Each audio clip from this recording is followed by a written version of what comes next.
তোমাদের সাথে একটা ছোট্ট রেসিপি শেয়ার করবো। ইচ্ছে তো সবসময় করে, বাট করে উঠতে পারি না, যাই হোক অনেক কারণে। তো খুব সুন্দর একটা ছোট্ট রেসিপি শেয়ার করবো। শেয়ার করার একটা কারণ হচ্ছে আজকে সব কিছু খুব সুন্দর সেটেল করে গোছানো আছে। দেখ, এক মিনিট দেখাচ্ছি। এখানে তাওয়াটা আমি প্যানটা বসিয়ে দিয়েছি, গরম হচ্ছে, তেলটা হাতের কাছে রেডি আছে, দাঁড়াও দেখাচ্ছি। আর এখানে আমি সব কেটে, এখানে আছে গাজর, ক্যাপসিকাম, বিনস, কড়াইশুঁটি, এগুলো সব কেটে আমি সুন্দর করে কুচিয়ে নিয়েছি। পেঁয়াজগুলো কুচিয়ে নিয়েছি, টমেটো কুচি, লঙ্কা কুচি, ধনেপাতা কুচি, রসুন কুচি। আজকে মেনলি যেটা করবো সেটা হচ্ছে সুজি মিষ্টি তো সবাই খেয়েছে, ঝালও এখন মোটামুটি অনেকেই পারে। তো আর এটা হচ্ছে চিনি, আর এটা আছে সর্ষে, কালো সর্ষে যেটা, ঠিক আছে। তো চলো স্টার্ট করা যাক। তেলটা দিয়ে নিচ্ছি আমি। যে যেরকম তেল খাও, অনেকে আছে যারা খুবই তেল কম খায়। আমি এখানে একটা মিনিমাম তেল দিলাম, কারণ আমি অনেকের জন্য করবো, ঠিক আছে। অনেকটাই হবে আমার, ক্যামেরায় কতটা বোঝা যাচ্ছে আমি জানি না, তবে অনেকটাই হবে। এই কারণে আমি আমার আন্দাজ মতো দিয়ে নিলাম। বাঙালি অভ্যাস, একটু কড়াইটা নেড়েও নিলাম। দেখতেই পাচ্ছ তেলটা দিয়ে অলমোস্ট ধোয়া উঠে গেছে। আমি পরিমাণ মতো মোটামুটি ওই হাফ চামচ মতো আমি একটু কালো সর্ষে দিয়ে নিলাম, ঠিক আছে। সর্ষেটা ভালো করে পুড়ে গেছে, একটু হালকা স্মেল দেবে। এরকম দিয়ে রসুন কুচি, ঠিক আছে।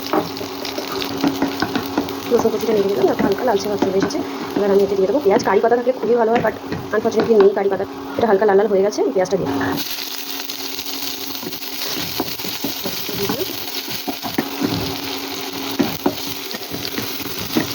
এটাকে সুন্দর করে দিয়ে হালকা ভেজে দেবো।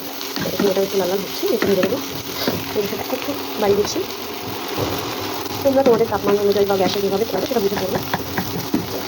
এবার আমি হালকা লাল লাল করে ভেজে নেবো পেঁয়াজটাকেও। পেঁয়াজটা হালকা ভাজা হচ্ছে, এখনও একটু লাল করবো। যদিও হালকা লালচে ভাজা হচ্ছে, তবে আমি একটুখানি লালচে করবো। কারণ একবার যখন নুন পড়ে যাবে না, সবজি দিয়ে নুন দিয়ে দেবো, তখন আর পেঁয়াজটা সুন্দর যে ভাজার স্মেলটা সেটা আর আসবে না। তো এই সময় কারি পাতাটা অবশ্যই দেওয়া হয়। এই সময় কারি পাতাটা দিলে সুন্দর সেন্ট আসে, কিন্তু কারি পাতাটা নিয়ে খুব ইচ্ছে করছে এই সময় তোমাদের সাথে অনেক রকম গল্প করি। ছোটো থেকে খুব ইচ্ছে ছিল, যখন থেকে লকডাউন হলো তখন থেকে খুব ইচ্ছে ছিল যে আমি একটা নিজে কুকিং চ্যানেল খুলবো। কুকিং ব্যাপারটা আমি খুব ভালোবাসতাম, তখন থেকে খুব ইচ্ছে ছিল।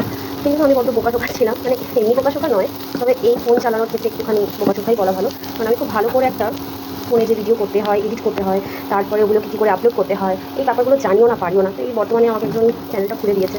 কিন্তু সেই বহু মাস আগে, ম্যাক্সিমাম 6-7 মাস আগে আমি বড়মার মন্দিরে গেছিলাম। তো সেই একটা ভিডিও পোস্ট করেছিলাম। আর বোধহয় লাস্ট আমি আমার ভাইয়ের একটা জন্মদিনের ভিডিও পোস্ট করেছিলাম। করে ওঠা হয় না, ভীষণ খারাপ লাগে। ইচ্ছে করে যে তোমাদের সাথে রেগুলার ভিডিও শেয়ার করবো, যে লাইফ আমার লাইফটা খুব সুন্দর, রেগুলার আমার লাইফে অ্যাডভেঞ্চার আছে, ঠিক আছে, কিন্তু শেয়ার করতে পারি না। যাই হোক, পেঁয়াজটা ভাজা হয়ে গেছে। চলো নেক্সট স্টেপে আমি ভেজিসগুলো দিয়ে দেবো। এই দেখো আমি সব সবজিগুলো দিয়ে দিচ্ছি। এবার যেহেতু সবজিগুলো একটু সেদ্ধ হতে সময় লাগবে, সেগুলোকে দিয়ে নিই। আমি এই সবজিগুলো দিয়ে দিচ্ছি। এবার টমেটো, কাঁচা লঙ্কা, লবণটা একসাথেই দিয়ে দেবো। ওকে, টমেটো কুচি আর কাঁচা লঙ্কা কুচি সেটা একসাথে দিয়ে দিলাম। আর তার সাথে লবণটা আমি একসাথেই দিয়ে দিচ্ছি। যেরকম লবণ খাও সেই স্বাদ অনুযায়ী দেবো। এটা একসাথে দিয়ে দেওয়ার মেন কারণ হচ্ছে যে সবজিগুলো না সুন্দর করে সেদ্ধ হয়ে যাবে। টমেটো যে জলটা এবং সবজির যে জলটা ছাড়বে সেটা দিয়ে সবজিগুলো সুন্দর করে সেদ্ধ হয়ে যাবে। আমাদের আলাদা করে এটা দেখলে খাটতে হবে না, এবং তাড়াতাড়িও সেদ্ধ হয়ে যাবে। আমি এখন দেখতে দেবো, এটাকে নেড়ে ছেড়ে।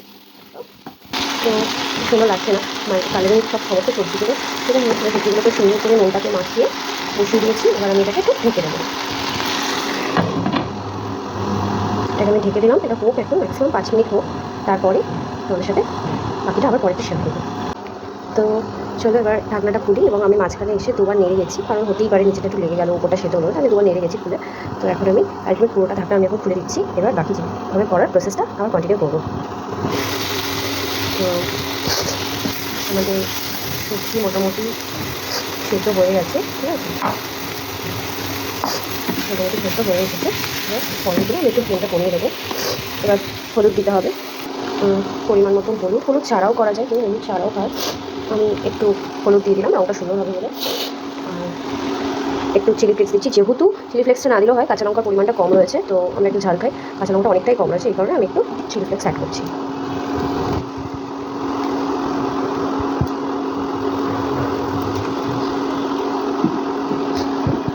স্বাদের ব্যালেন্সের জন্য আমি একটু চিনিও অ্যাড করলাম, ঠিক আছে। তোমাদের ইচ্ছে হলে করবে, নচেত নাও করতে পারো। যাই হোক, আমি এবার সুন্দর করে নেড়ে ছেড়ে এটাকে ভেজে নিচ্ছি। আমাদের একটা অভ্যেস কি জানো তো, লবণ বলো, হলুদ বলো, ম্যাক্সিমাম হাত দিয়ে করে। তো আমি ওখানে অনেক জিনিস হাত দিয়ে করেছি। প্লিজ তোমরা কেউ এখানে বাজে কমেন্ট করো না। বাঙালির থেকেও বাজে অভ্যেস হচ্ছে বাঙালিদের, ঠিক আছে। বাঙালিদের বেশি যে হাত দিয়ে করবে, সব কিছুই হাত দিয়ে দেবে। তো আমার মধ্যে অভ্যেসটা একটু হলেও আছে।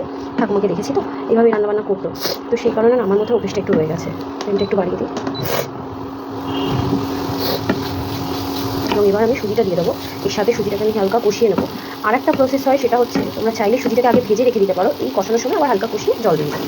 তো আমি ভেজে রাখিনি, আমার একটু তাড়াহুড়ো আছে, বেলা হয়ে গেছে যেহেতু, এই কারণে আমি একে ভেজে নেবো। আমি একটু কষিয়ে জল দেবো, ঠিক আছে। তো চলো সুজিটাও অ্যাড করি। তো আমি সুজিটাকে অ্যাড করে দিচ্ছি, ঠিক আছে। আর আমাদের পুরোটা সুজি লাগবে, কারণ বললামই সকলে খাবে, বাড়িতে যারা আছে সবাই খাবে যেহেতু, তাই সবটা সুজি লাগবে। আমার এখানে ছিল অল্প একটু, মানে এই এতটুকু ছিল, তো আমি পুরোটুকুই দিয়ে দিলাম। ভেবো না আবার কোটো ভর্তি সুজি ছিল রাবণের মতো খাচ্ছি, এরকম কেউ প্লিজ ভেবো না, ঠিক আছে। এবার আমি সুজিটাকে সুন্দর করে মিক্স করবো, সুজিটার সাথে হালকা ভেজে নেবো। চলো মিক্স করে আসছি। দেখো আমার সুজিটা প্রায় মেশানো হয়ে গেছে, ঠিক আছে, সমস্ত সবজি টুবজির সাথে। এবার আমি একটা কথা বলি, সুজিটা যখন দেওয়া হয়ে গেছে না, সুজিটা কনস্ট্যান্ট নাড়তে হবে, কারণ সুজি কিন্তু খুব তাড়াতাড়ি পোড়া লেগে যায়, ঠিক আছে। তো হয়তো এরকম হলো যে নিচেটা পুড়ে গেল, ওপরটা কাঁচা রয়ে গেল, এই কারণে সুজিটা কিন্তু কন্টিনিউ নাড়তে হবে সুন্দর করে, নিচের দিক থেকে ওপর দিকে তুলে নেড়ে হালকা ভাজা ভাজা হবে, তখন আমি জল দেবো। জলটাও কিন্তু খুব না, আমার সুজিটা খুব তাড়াতাড়ি জলটাও টেনে নেয়, তো একটু পরিমাণ বুঝে অল্প অল্প করে জল দেবো, যাতে সুজিটা সুন্দর টেক্সচার আসে। চলো দেখাচ্ছি। এখন আমি একটু কনস্ট্যান্ট নেড়ে নিই, হয়তো এটা পোড়া লেগে যাবে, ঠিক আছে। তো সুজিটা ভালো করে আমি 2 মিনিট মতো ভেজেছি, খুব বেশিক্ষণ ভাজার দরকার পড়ে না, বললাম সুজি তো খুব তাড়াতাড়ি ভাজা হয়ে যায়। তো দেখো খুব সুন্দর একটা ঝরঝরে ভাব চলে এসেছে, এটা ভাজা হয়ে গেছে অলরেডি। আমি এখন এতে একটা পরিমাণ অনুযায়ী জল দেবো, জল দিয়েও কিন্তু এটাকে আমার ঝরঝরে টেক্সচারে আনতে হবে, ঠিক আছে। জলটা দিয়ে দিচ্ছি, তোমরা তোমাদের পরিমাণ অনুযায়ী জল দেবে, আমি আমার পরিমাণ অনুযায়ী জলটা দিচ্ছি, ঠিক আছে। সুন্দর, দেখো সবজিতে ভরা, খুব হেলদি কিন্তু খাবারটা। এই ধরনের খাবার তোমরা ছোটো থেকে যদি বাচ্চাদেরকেও খাওয়ানোর অভ্যেস করো না, তো মানে আমি যেভাবে অ্যাকচুয়ালি সব বাচ্চাদেরকে খাইয়ে থাকি, মানে আমার দিদি মেয়েদের বা অন্যান্য যতই বাচ্চারা থাকুক না, আমি যাদের যেভাবে খাই থাকি, আমি একটু ফ্লেমটা কমিয়ে দেবো, যাতে সুজিটা সুন্দর করে আমি নাড়তে পারি, মেশাতে পারি অ্যাকচুয়ালি। তো সুন্দর করে জিনিসটাকে মেশাচ্ছি, এবং এটা আমি চলো ড্রাই হওয়া পর্যন্ত রেখে তোমাদের আবার দেখাচ্ছি।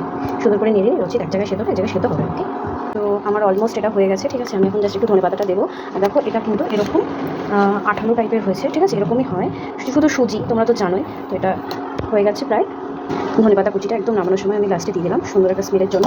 এবার যার যার চয়েস অনুযায়ী কেউ চাইলে একটু ঘি দিতে পারো, আমি এই মুহূর্তে দেবো, যেহেতু দিদি কনসেপ্ট করেছে, তো দিদির এই সময় একটু ঘি ফি এসব খেতে ভালো, খাওয়াটা উচিত আমার মনে হয়, তো ওই জন্য আমি একটু দেবো।